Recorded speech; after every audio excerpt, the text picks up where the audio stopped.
Mas Didi Rahbini, ekonomi Indef. Apa yang Anda baca dari sengkarut informasi soal Tapera ini? Ini kesalahan fatal. Kesalahan fatal? Kesalahan fatal, legislasi, prinsip, keuangan, manajemen, dan terusnya. Merespon Pak Dodi sama Pak Anton tadi, semangatnya itu kan, saya terlibat di dalam amandemen 28H itu, harus dilindungi kesehatan dan penyediaan rumah. Yang BPJS berhasil, insurance system itu benar. Tapi ini adalah tabungan, ya, dipraktekkan seperti insurans wajib. Nah, itu sudah fatal kesalahannya, seperti Pak Anton sebutkan tadi. Nah, kemudian yang paling penting lagi, kesalahan di situ sosialisasinya tidak berjalan dengan bagus, ya. Dan sekarang kompleks seperti ini kan isunya penyediaan rumah. Ini orang-orang yang menabung itu belum tentu dapat rumah karena itu jangka panjang, ya. Ya. Mestinya kalau tabungan itu kayak dana haji, tidak semua orang yang Tidak semua orang ikut. tidak semua orang ikut dana haji saja, ya. Tapi bisa diperlakukan kepada ASN karena itu satu grup untuk saling bantu-membantu gitu. Itu problem yang kita hadapi, sehingga dengan demikian maka ini akan menimbulkan kompleksitas yang ruwet, saya kira. Buktinya kan anggota DPR-nya kan bingung, dia mundur lagi kan, tidak seperti itu. Sehingga ini sama dengan prinsip-prinsip asuransi dipraktekkan untuk tabungan, itu salah. Seperti prinsip-prinsip menyetir dokar dipraktekkan untuk nyetir mobil, itu kesalahan prinsip dasar. Di situ kesalahannya, ya? Itu kesalahan prinsip. Momentumnya tidak tepat juga.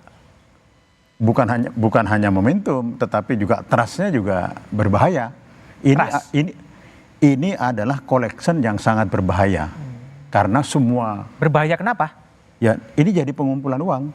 Dan jadi pengumpulan uang itu trust-nya Tapi kan tidak uang fair. pekerja juga.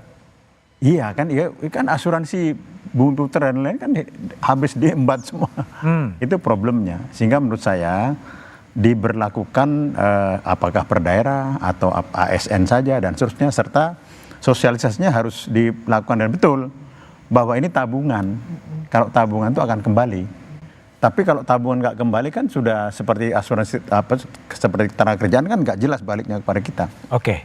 Jadi dengan demikian menurut saya ini harus diperbaiki dan mundur dulu selangkah. Untuk dia bisa memperbaiki dengan baik kesalahan itu. Baik, Pak Dodi.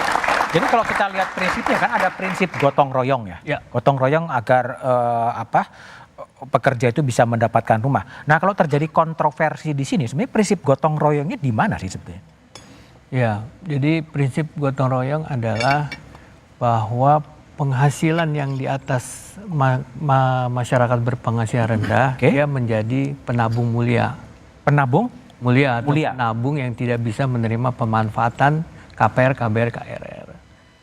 Dia yang berarti dia golongan berpenghasilan atau mampu. Sehingga mereka dana tersebut dihimpun, kemudian dikelola pemupukannya melalui manajer investasi. Ini satu bisnis model yang baru. Oke, pakai manajer investasi. Tidak diinvestasikan langsung oleh BP Tapera. Jadi pass-through kepada bank kastodi, dari bank kastodi masuk kepada manajer investasi. Kemudian yang kedua terkait gotong royong, yang mampu ikut nabung dalam rangka menyediakan sumber dana jangka panjang kepada MBR yang berpenghasilan 8 juta.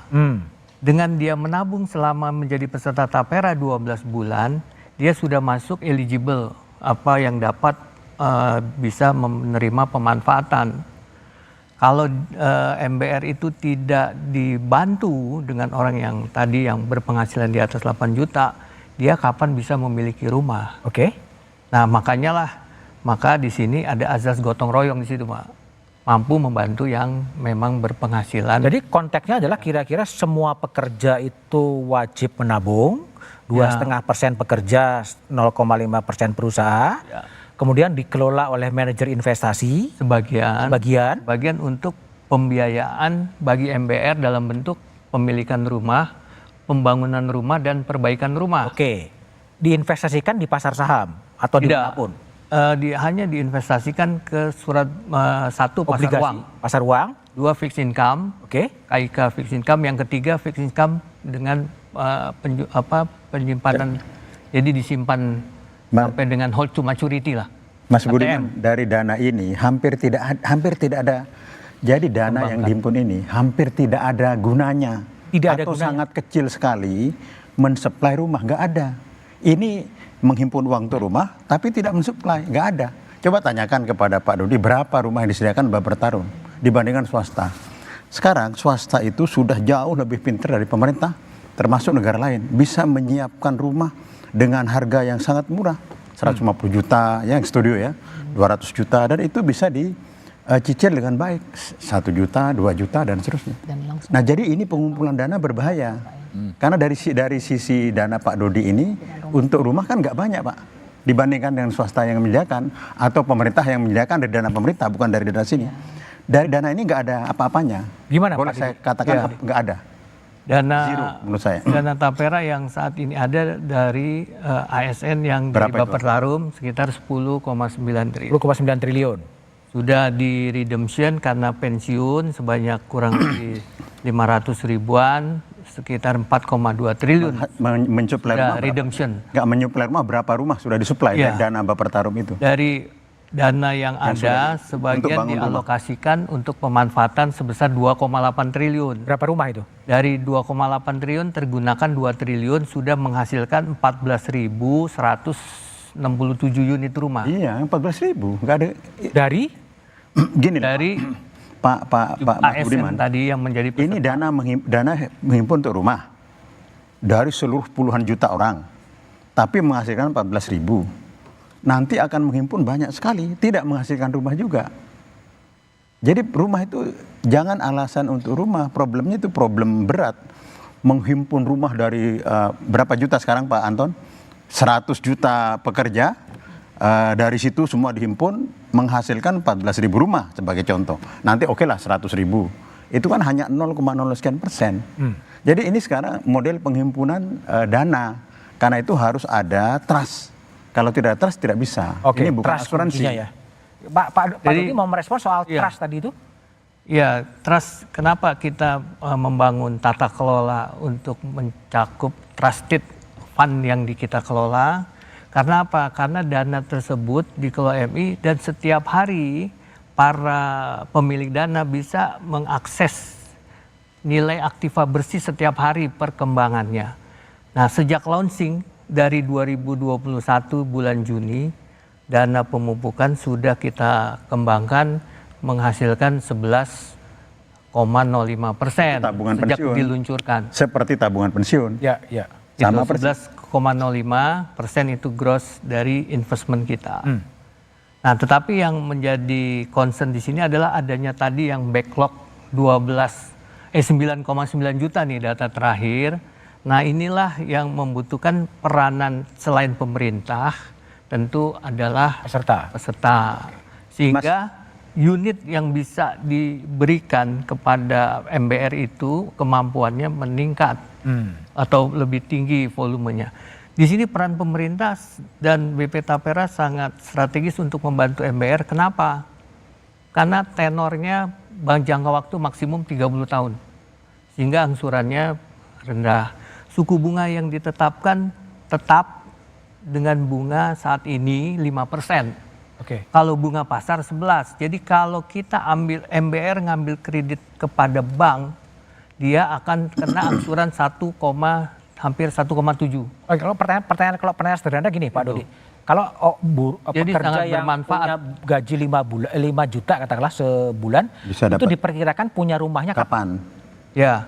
Nah, di dalam Pertanyaan itu nggak bisa, karena ini hanya penghimpunan tabungan. Enggak, saya nanya kepada Bisa. kira-kira bayangannya gimana? Ya, Kalau jadi saya nabung itu.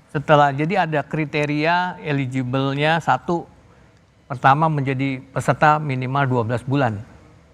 Setelah menabung 12 bulan. Setelah menabung 12 bulan pasti dapat rumah. Ada kriteria. Oh, Kemudian yang kedua adalah masyarakat berpenghasilan rendah.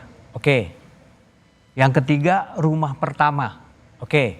Rumah pertama. Ya, bagi pekerja pertama belum punya rumah berpendapatan 5 juta, kalau dia ikut gitu akan diperkirakan Nggak akan bisa. mendapatkan rumah dalam perkiraan BP Tapera kapan? Ya, Ini, Mas, bisa ini bisa bukan cepat. cicilan rumah.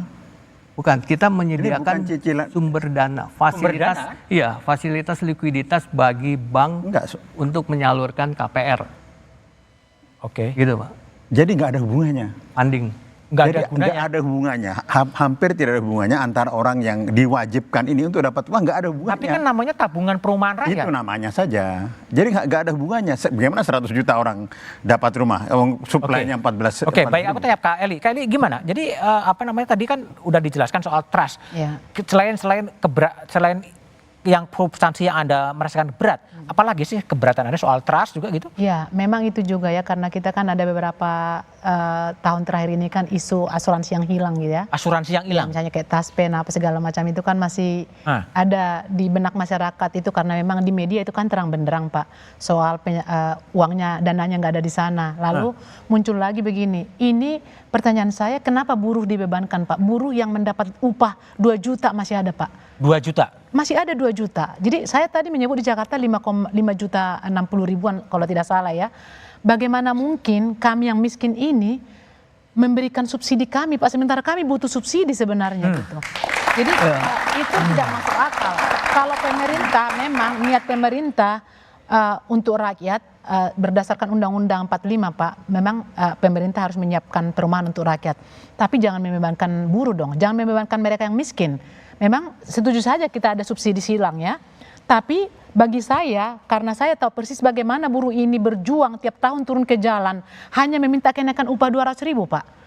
Dan kami diminta lagi mensubsidi orang, sementara kami nggak punya rumah, masih mencicil rumah saat ini. Nah itu yang tidak bisa kami terima. Oke, saya akan dengar pandangan dari Pak Anton dan Pak Suryadi, tapi setelah jeda berikut ini.